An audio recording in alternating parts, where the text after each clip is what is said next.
I want to bring in now Lieutenant Colonel Hal Kempfer. He is the CEO of Global Risk Intelligence and Planning and a retired Marine intelligence officer. Good to see you. It's been a while. Concerns on this one that Iran will retaliate?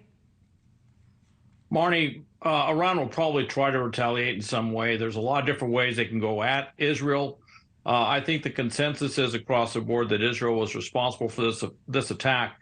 It's consistent with other military actions Israel's been doing to counter Iran, to counter the weapon supply going not just to Russia, but to counter the weapon supply going into Syria. So I think they're going to try and come up with something to do this. Now, where that will happen could be in Syria, could be somewhere else, but they'll come up with something. But right now, they've just turned on the information operations broadcast speaker as loud as they can to complain, and Russia is chiming in on that. Well, and you heard Tom mention some of the specifics of these drones. How difficult will it be to determine the origin of these drones that hit the munition facility? Well, it'll probably be like any forensic thing. They'll go in there, look at the drones. They can probably take it apart, look at it, and figure out where the manufacturer was from. And they'll eventually figure out if it was an Israeli-made drone. Not to say that Israel could use a third country or third-party drone in such an operation.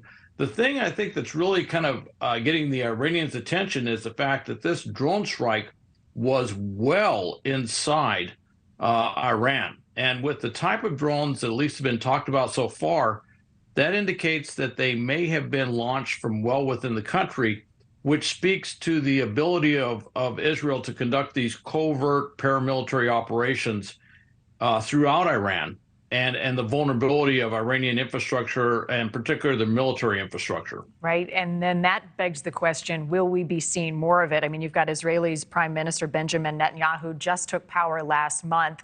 Is this his MO going forward? How do you prepare for that? Well, I think he's always been rather strong-willed and not reticent to use military power. And I think you're going to see probably more assertive military actions. They don't want to upset this balance they have in Syria with deconflicting aircraft with the Russians. The Israelis go into Syria, and they've worked out an arrangement with the Russians where the Russians do not target those aircraft.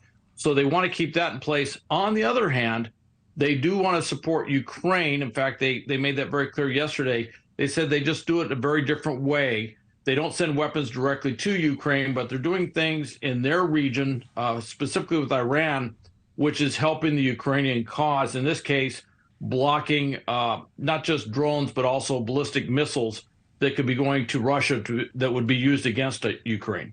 Secretary Blinken is calling for an easing of the tensions in this region right now. What else do you expect from the United States in response?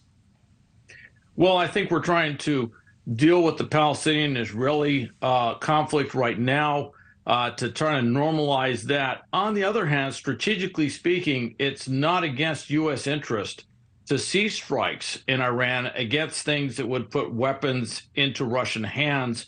So even though we may not overtly be saying things in praise of these types of strikes, in the real politic of it is that such a strike is in alignment with U.S. interests, and certainly in alignment with NATO interests. So it'll be kind of an interesting information campaign, if you will, in terms of how we describe this, talking in generalities about bringing the level of violence or conflict down specifically within Israel and Palestinian territories, but then again also realizing that we do want to see Iran contained, and also we'd like to see this done in a way that doesn't upset the protests, if you will, this anti-regime protests, which again is in U.S. interest to see that they keep going and keep putting pressure on the regime. Yeah, all of it connected, and that includes Russia's invasion of Ukraine. Lieutenant Colonel Hal Kempfer, CEO of Global Risk Intelligence, Planning, and retired Marine intelligence officer. Great to see you this morning. Always appreciate your perspective. Thank you.